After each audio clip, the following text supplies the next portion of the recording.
जय माता दी। प्रिय भक्तों, आप सभी को शारदीय नवरात्र की हार्दिक शुभकामनाएं।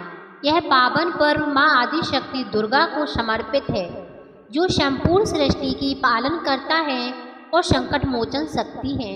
नवरात्रि के इन 9 दिव्य दिनों में माता रानी के 9 स्वरूपों की विधि पूर्वक पूजा अर्चना की जाती है।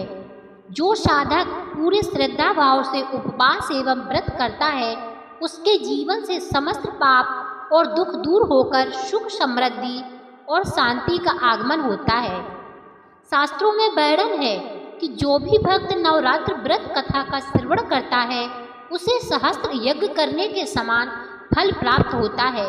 माता रानी की विशेष कृपा से उसके जीवन में धन धान्य की वृद्धि होती है, संतान सुख मिलता है और घर आंगन में सौभाग्य स्थायी हो जाता है। आज हम आप सभी को नवरात्रि व्रत की एक ऐसी अनोखी कथा सुनाने जा रहे हैं, जिसका श्रवण मात्र ही मन को पवित्र करता है। कहा गया है कि इस कथा को यदि कोई भी मनुष्य सच्चे हृदय से ध्यान पूर्वक सुन ले, तो उसके जीवन के सभी संकट समाप्त हो जाते हैं और वह माता दुर्गा के चरणों में विशेष कृपा का अधिकारी बन जाता है। तो आइए भक्तों, प्रेम और श्रद्धा के साथ हम सब मिलकर इस अद्भुत कथा का श्रवण करते हैं और माता रानी से अपने जीवन को मंगलमय बनाने की प्रार्थना करते हैं। एक समय की बात है, भगवान शिव जी कैलाश पर्वत पर ध्यान मग्न होकर बैठे हुए थे। उसी समय नारायण नारायण का जाप करते हुए और हाथ में बीना धारण किए हुए देवर्षि नारद जी अपने अनोखे हास्य भाव और जिज्ञासा के साथ भगवान शिव जी की ओर चले आ रहे थे। उनके प्रत्येक चरण स्पर्श से हिमालय पर जैसे दिव्य महक फैल रही थी। देवर्षि नारद जी के आगमन की आहट पाकर भगवान शिव जी ने अपनी आंखें मंद मुस्कान के साथ खोलते हुए देवर्षि नारद जी से कहते हैं, हे नारायण भक्त, आपका कैलाश पर्वत पर स्वागत है। कहिए आज किस प्रयोजन से कैलाश पर आना हुआ? अवश्य ही आप कोई महत्वपूर्ण समाचार लेकर आए होंगे। भगवान शिव जी की यह बात सुनकर नारद जी हाथ जोड़ते हुए कहते हैं, हे कैलाशपति, आज मैं कोई समाचार लेकर आपके पास नहीं आया हूँ, अपितु मैं तो एक अनमोल रहस्य जानने आया हूँ। फिर नारद जी ने विनम्र स्वर में कहा, हे प्रभु, मैं आपके पास नवरात्रि व्रत का महात्म सुनने के उद्देश्य से आया हूँ। इन दिनों में देवी दुर्गा की आराधना विशेष फलदायी क्यों होती है और इस व्रत को करने से कौन सा फल प्राप्त होता है?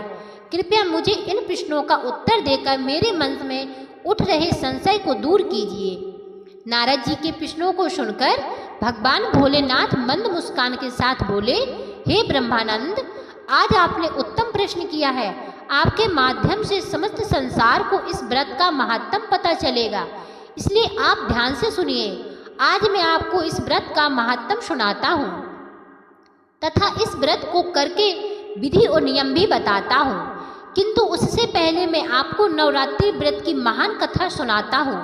जो भी मनुष्य इस कथा का श्रवण करता है, उसके समस्त पापों का नाश होता है और उस सदैव आदिशक्ति माता दुर्गा की कृपा दृष्टि बरसती है। तभी नारद जी कहते हैं, हे प्रभु, कृपया आप कथा कहिए, मैं इसे ध्यान पूर्वक पूरा सुनूंगा और समस्त लोकों में इसका प्रचार प्रसार भी करूंगा। भक्तों, भगवान शिव जी कथा सुनाते हुए कहते हैं, हे देवर्षि, प्राचीन काल की बात है, एक गांव में एक अत्यंत ही गरीब और निर्धन किसान रहता था, जिसका नाम दुर्गादास था।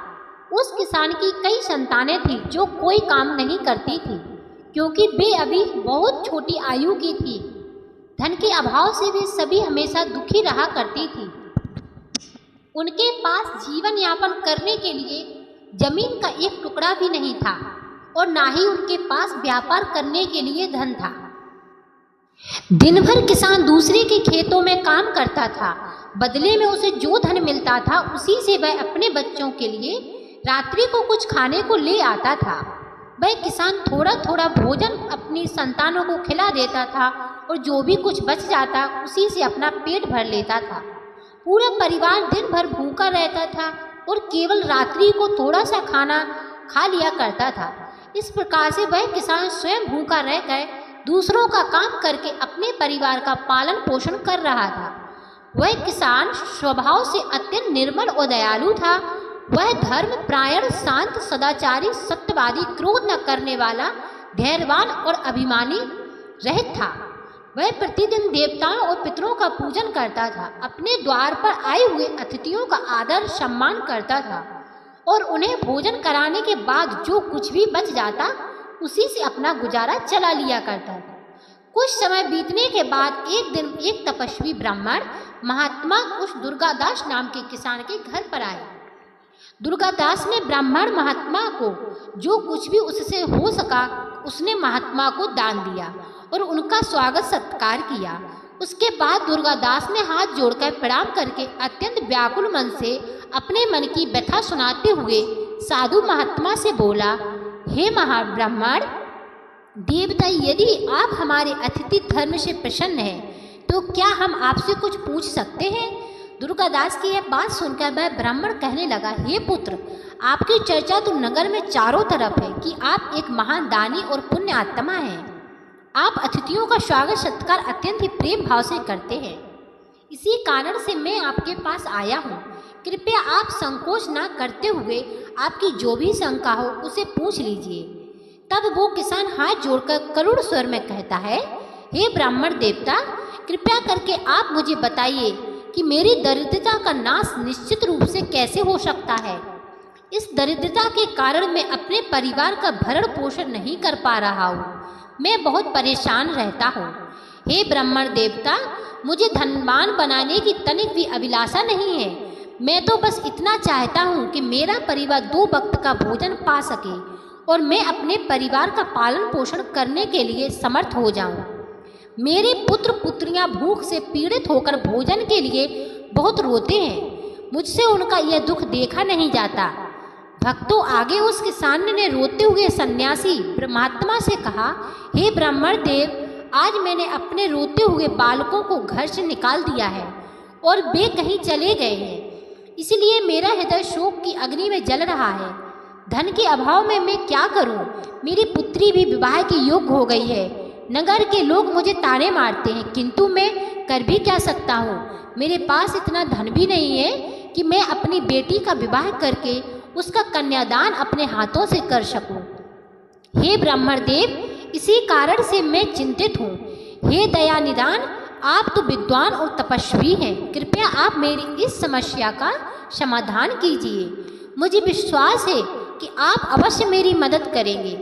इस प्रकार से उस किसान के द्वारा याचना करने पर उस ब्राह्मण ने बड़ी ही प्रसन्नता पूर्वक उस किसान से कहा, हे पुत्र, मैं तुम्हारे दुख का कारण समझ चुका हूँ। तुम चिंता मत करो, मैं तुम्हें अवश्य ही इसका समाधान बताऊंगा।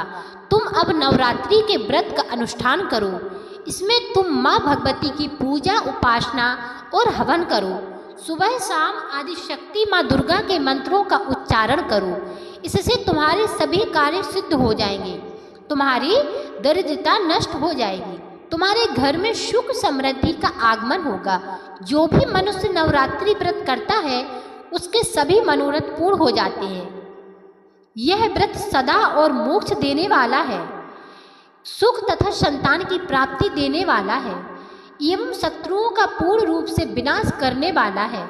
आगे की कथा सुनाते हुए भगवान शिव जी नारद जी से कहते हैं, हे देवर्षि, इस व्रत का महात्म उस किसान को सुना दिया, जिसे सुनकर वह किसान बहुत प्रसन्न हुआ और उसने उस ब्राह्मण को अपना गुरु मान लिया और उससे देवी के मंत्र की दीक्षा ली।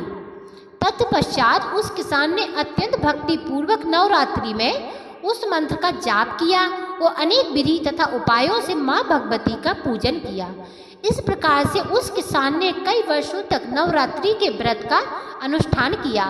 फिर अंतिम दिन अर्धरात्रि आने पर साक्षात माँ दुर्गा ने उस किसान को दर्शन दिए और कहा, हे पुत्र, मैं तुम्हारी भक्ति और पूजा से अत्यंत प्रसन्न हुई। तुम्हें जिस वर की कामना है निसंकोच होकर मांग लो। तुम्हें जो चाहिए वह मैं तुम्हें प्रदान करूंगी। साक्षात माँ दुर्गा को अपने सम्मुख देखकर वह किसान घबरा गया। उसे अपनी आंखों पर यकीन नहीं हो रहा था। उसकी आंखों में खुशी के आंसू झलक रहे। माँ दुर्गा के उस अद्भुत दिव्य स्वरूप को देखकर वह किसान हर्ष से उत्साहित होने लगा। फिर उस किसान ने माता दुर्गा को प्रणाम करके कहने लगा, हे देवी माँ, मैं आपके दर्शन करके धन्य हो गया। आपके इस अलौकिक स्वरूप को देखकर मेरे सभी कष्ट दूर हो गए। हे माता, आपके दर्शन अत्यंत दुर्लभ हैं। आप तो त्रिलोक सुंदरी, सर्वशक्तिमान और समस्त संसार की जननी हैं। मुझे जैसे साधारण भक्त को आपने दर्शन देकर बहुत बड़ा उपकार किया है। हे देवी माँ, अब मेरे मन में कोई कामना नहीं है। आपके दर्शन से ही मेरे सारे दुख मिट गए हैं। बस केवल मुझ पर इतनी कृपा कीजिए कि मेरे पुत्र पुत्रियों को पर्याप्त भोजन प्राप्त हो जाए, जिससे उन्हें नित्य भूखा ना सोना पड़े।